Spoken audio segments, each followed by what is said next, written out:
Hello and welcome to Backward Point, powered by Beardo for Men. I'm Mikhail Vaswani. As always on the show, we talk about the statistical highlights, the hits and the misses, and the player of the week as well. But first up, let's take a look at this last 1 week in the league stage that actually decided that last team that would get into the IPL playoffs. It couldn't have got any exciting, and that's why this IPL is a big hit for obvious reasons. Rajasthan Royals, the deserved team. That's because 4 out of the last 5 matches they went on to win. Talk about consistency. Well, Rajasthan Royals made a great comeback and they've shown why they are the surprise package this season. Not so for Royal Challengers Bangalore. That's because once again it's heartbreak for them. They've just flattered to deceive in this tournament. But talk about the Chennai Super Kings, another big hit. That's because they're playing in their 9th IPL and they've made it to the playoffs again. So 9 out of 9 for Chennai Super Kings. Super performance there by them. SRH, I really don't know if it's a hit or a miss. That's because they lost their last 3 games, but they're still in the playoffs. So they'll be a little jittery right now. Nevertheless, they are one of the top teams to look out for in this IPL.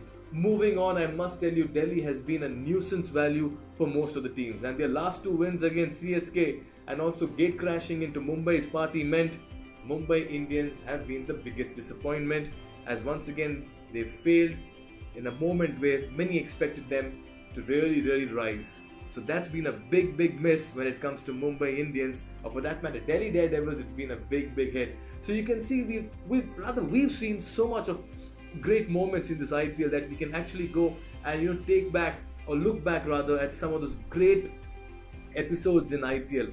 For that matter, Rishabh Pant century, a Chris Gale century, an Ambati Raidu century, some great catches, Trent Bolt at the boundary, jumping, leaping in the air, and Gautam Gambhir looking in disbelief, or for that matter, Superman, AB de Villiers as well jumping, Rashid Khan taking a good catch, and some nice combinations there by Trent Bolt and Glenn Maxwell, or for that matter, Shreyas Gopal coming in and bowling really well and getting 4 wickets. His expression when he got AB de Villiers stumped. These moments have made IPL very special. So lots that we can say has been a big hit in this IPL, and we need to really applaud the effort of the players as we conclude with the league stages and move on to the playoffs. Talking about some players who've really shown in this IPL and who are worthy recipients right now as contenders for the player of the week, we begin with one of those players who's really made a splash, and that is Jasprit Bumrah. I strongly believe Jasprit Bumrah has really come of age. He's showing responsibility, and his performance for Mumbai Indians needs to be applauded. He's ready to take on the responsibility of a spearhead pacer, not just for Mumbai Indians but for India as well. And that's why I strongly believe his performances need to be made note of. That's because he finished off with 17 wickets in 14 matches, and against Kings 11 his 3 for 15 really stood out. Very well bowled Jasprit Bumrah. Moving on to another very fine bowler that I need to talk about. I consider him a little underrated in cricket. That's because his performances are always going unnoticed. Andrew Tye, he's got 3 4-wicket hauls in this tournament. More importantly, he's the purple cap holder as well. I am mighty impressed with his performances, and if you take a look at his numbers this time around, he's got 24 wickets in 14 matches. But sadly, or rather unfortunately, his 4-wicket hauls in 3 games, all of them ended in a losing cause. Now, how cruel can cricket be at times? Moving on to one performer that I feel needs huge applause. Lokesh Rahul, to me, has been my player of the tournament. Despite whatever people have to say, the kind of cricket, the kind of shots that he has played in the middle has been breathtaking. Each time he's turned out there for Kings 11 Punjab to produce something very special. Lone warrior fighting. He had Chris Gale for company, but then his numbers suggest that he's the best man at the moment in Indian cricket to play all 3 formats. His numbers as well, 659 runs with 650s. Great performances there. He had a score of 94 against Mumbai Indians as well in one of his games. Moving on to another customer that I feel didn't get his due early on, but then really came good, that was Amit Mishra. In fact, after his last league game, when he was speaking in the post-match presentation, he did mention that he was not too happy being made to sit out initially, and he was eager to prove himself, and his numbers suggest that he's done a good job of it as well. He's an old wily customer, and not surprisingly his numbers are impressive. 12 wickets in 10 matches. He took time to get going, but then he proved why he's so important. 3 for 19 against Mumbai Indians. It's been a super performance by Amit Mishra. Delhi went on to win both those games. Alright, now let's take a look at our player of the week that we feel has really done everything nice and good for him to earn this position. And that is Lungisani Ngidi. Let's clap for him, applause for him. That's because he's our player of the week. What a performer, what a big heart to bowl with. And listen, he can bowl on any track, but if the conditions are conducive to him, then he can be dangerous and lethal. And he showed that in the last league game as well against Kings 11 Punjab. 4 for 10, what a performance. He just got the ball moving and darting around. And I just feel he may have come in late into the IPL for CSK in the matches. But what a splash he's made early on. And his numbers are super impressive. 9 wickets in 5 matches. 4 for 10 against Kings 11 Punjab and 2 for 14 against Delhi Daredevils. I must tell you that Lungisani Ngidi from South Africa has got a bright future, and CSK would be really happy to have invested in a very young bowler who's got great character as well. Well done, Lungisani Ngidi. You have been super impressive with your performances. Big claps and big applause for you as well. Alright, time to look at the statistical highlights right now. Do you know that Virat Kohli, his performance in the IPL is staggering? This was the 5th time that Virat Kohli went past 500 runs in the IPL. Talk about a man who scores runs without a fuss. Talk about consistency. Well, that's Virat Kohli for you. So he got the runs previously, which were over 500 in 2011, 13, 15, 16 and 2018 as well. What numbers there.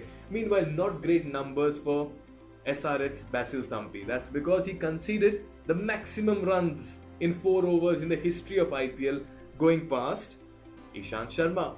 Basil Thampi conceded 70 runs in 4 overs, and this meant that he went ahead. He surpassed Ishant Sharma's 66 runs in 4 overs, which Ishant Sharma got in 2013. So these numbers will not be very impressive when it comes to Basil Thampi. He'll be a little disappointed. Meanwhile, MS Dhoni finished a successful chase with 6s on 22 occasions in his professional career. The game against Kings 11 Punjab was the 5th such occasion in the IPL. This means that he finished the game with a 6th. In the IPL, it was for the 5th time. Overall, 22 times where he's finished a match with a 6. Wow, that's MS Dhoni for you. He loves doing it. I like the way Raina defended the last ball of the over to give him strike to finish the match. It was very special. Their bond of friendship also was shown over there. Alright, talk about MS Dhoni once again. Well, he's crossed 4,000 runs in IPL, and that's a big achievement for him. 4,007 runs. MS Dhoni has completed 4,000 runs in IPL with his 4 in the final ball of the 18th over against Kings 11 Punjab. He became the 7th player and 6th Indian to achieve this milestone. He has completed 6,000 runs in his T20 career in the match against Delhi Daredevils. So we've had some great numbers over there. But before we finish with that, one last bit of information about Rishabh Pant as well. Rishabh Pant aggregated 684 runs in the 14 matches, the highest ever runs to have gotten by a batsman across all IPLs. More importantly, as a wicketkeeper batsman, he also went past Robin Uthappa's best performance of 660 runs in the 2014 edition. So you have that also in place, which means that Rishabh Pant, for obvious reasons, has been that kind of a player where he's got everything right in this IPL, from runs to average to strike rate to 50s and a century as well. Alright, time for the playoffs now. We're looking forward to this big contest, and yes, qualifier 1, we have the eliminator, we have qualifier 2. So who takes on whom? Fairly simple equation right now. It's going to be SRH versus CSK in qualifier 1. Then you have the eliminator where you get to see Rajasthan Royals taking on Kolkata Knight Riders. The team that wins qualifier 1 has a direct entry into the final. The team that loses qualifier 1 will play another game with the winner of the eliminator between KKR and Rajasthan Royals. And then the winner between them will join whichever team that has won the first qualifier as well in the finals. Wow, there's so much of cricket still left and so much of competition as well happening. There's so much that we can look forward to in the coming days as well. And let me quickly remind you, for the playoffs, I'll be coming live for the preview and review shows, and joining me will be former India women's cricketer Snehal Pradhan as well. So we will be taking your questions live, join in the discussion, and we look forward to your company as well Thank you so much for joining me, Mikhail Vaswani, on Backward Point. Looking forward to company in the coming days. Goodbye and thank you very much.